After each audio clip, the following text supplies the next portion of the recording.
Hi, Richard here, welcome to today's video. Today I thought I would go through 10 or 11 of my favourite apps that I use when I go travelling or camping.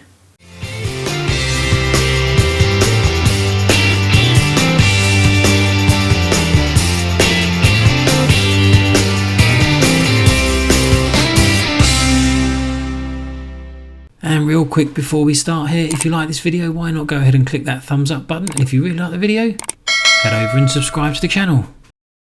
So here we're going to get into showing you these 10 apps with an extra one at the end which we really like, so make sure you stay tuned for that one. Okay, so thanks for joining me today. No messing around, I'm going to get straight into it. I have my list of apps and let's start straight away. First one that I go for is an app called All Trails. It's a really good app for finding walks and hikes. You can plan ahead, you can put in a location, you can do it by current location so it knows where you are and it will find walks and that around where you are. So if you want to do a walk or a hike while you're camping or visiting somewhere, All Trails is a great place to start. It is a free app.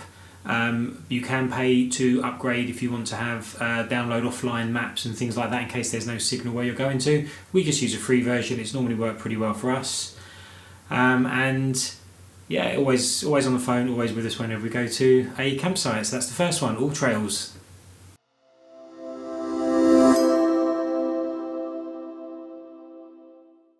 Next up we have one called Bubble Level, which is a real simple way of getting the van level. You open the app, you pop the iPhone or whatever phone you've got down on a flat surface, the floor, a table, whatever you know is flat in the van, and the bubble moves around and you get this really nice satisfying ping when it's dead center, and it measures front and back and left and right, so it measures the whole thing, not just, you don't have to put a spirit level that way and a level that way. You put it down and the circle tells you exactly whether you're level or not. So that was number 2 on our list, and these are in no particular order.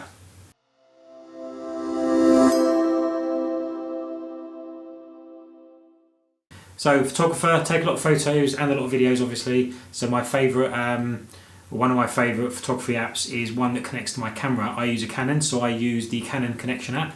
It basically, once you set it up, it hooks up to your camera, looks at your memory card, and you can pick and choose the photos you want, beam it straight to your phone, and you can then edit it if you want to and stick it straight out on social media.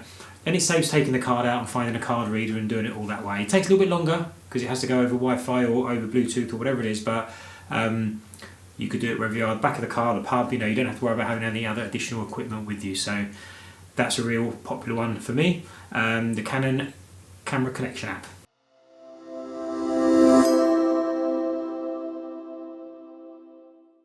Which brings me nicely on to the next one, which is Lightroom. Now you can edit photos with a native app in the photo, like on the Apple Photos app. There is editing there. I prefer to use Lightroom. Really easy to get the photos into the Lightroom app. Edit it as you like. You can then save it back out to the Photos app if you want to, or you can share it to your favourite social media platform from straight in the app. So real quick to do and really easy. There's loads of videos that I've got on Lightroom and doing this kind of thing. So if you want to, I'll try and put a link down below. Have a look at that if it helps. But that was the next one, the Lightroom mobile. I think it's free, but I think you have to pay if you want to have things in the cloud and stuff like that. But I think you can use it for just editing and things like that.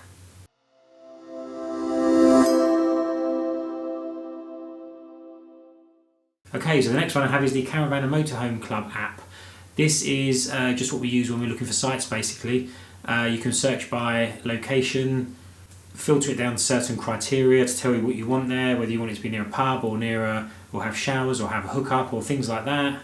And you can favourite the ones you like. So I tend to use that when we're looking, so let's say we're scouting out the Lake District, find out all the ones that are around where you want to go, favourite them, and then you can see exactly where they are and pick one, or the ones that you want to travel to, and you'll know they're in your favourites there and you can find them really easily.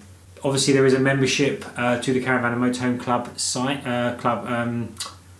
organisation. You don't have to join, you can still go to their campsites I think and use their facilities and stuff. You just have to pay a little bit more. If you're going to use 3 or 4 a year, it's worth signing up for, but I think I probably will do another post over my website about that at a later date. But that's an app that we use all the time, so really, really useful.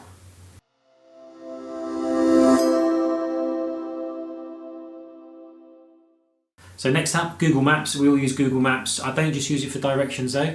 It works very well for directions, obviously, but I also use it to save places that we want to visit So you can set up different categories like countries or cities or Lake District, for example. And if you want to visit somewhere there, you can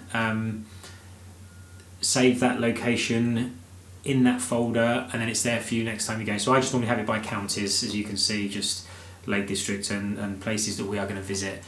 Hear something, see something, read about something, quick Google, stick it in the map, save it to that county, and then when we're visiting that county we can see if there's anything that we've pre-saved that we might want to visit. And there's also a great little function called Timeline, which tracks where you go.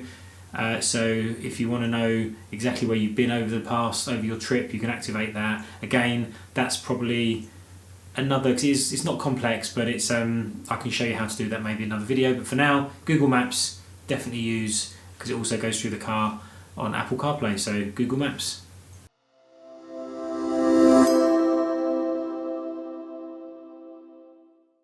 Another one I always take, this is one for the iPad more than the iPhone, it's the Kindle app. Books are great, I love books, but you can't, when you're travelling and you've got space and you've got a campervan, you don't want to take a load of books or even one book. You just want to take your iPad, it's easy to read, you can read it when the lights are off, you can put the little one to sleep up top and easily open your favourite book, lie back in the van and have a read before you go to sleep. So Kindle app, really good one to have to hand as well.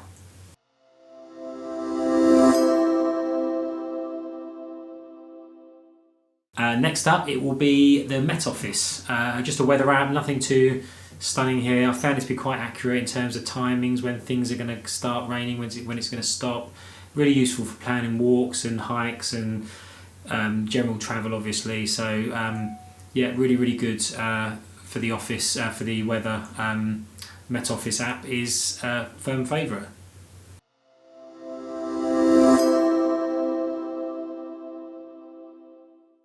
One that I haven't used a lot, but I will probably use on the bigger trips when I don't know the area, and that is one called Petrol Prices. It helps you find the local petrol station, but it also tells you what their last registered price was. Never always accurate, I'm sure, because I'm sure they change quite regularly, but it gives you a good idea of how much it costs and how far it is away from you. And you could use that to judge maybe to get cheaper fuel or how far away the next station is. And it will just help with a bit of planning to know that you're not going to get caught short and break down on the side of the road because you didn't realise there wasn't a petrol station for the next 30 miles or something. So yeah, Petrol Prices, lesser used, but definitely one we're going to start looking at on the longer trips.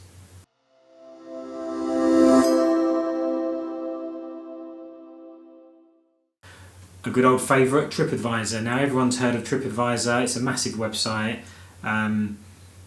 It's great if you just want to find the top 10 places in blah blah blah, and you can then have a look down and see if there's anything there you fancy, have a read. It tells you, it gives you lots of information on the place, and there's reviews and things like that. So it may pull out a few things that you never heard of, and what people are liking at the moment. So definitely recommend TripAdvisor if you just want to have a scout about what is in that location, and what people think's good and what to avoid as well. So that was TripAdvisor.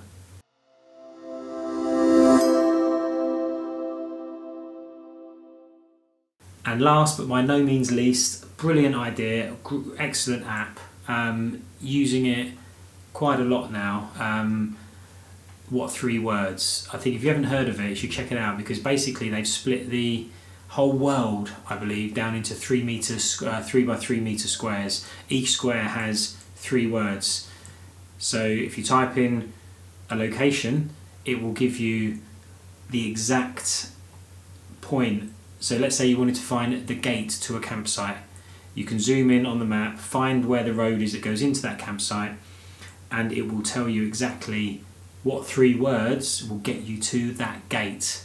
Sometimes you can put a postcode in and it might be the whole field. I mean, I put a postcode in before and it's taken me to the back of where I want to be, because that whole area is that one postcode.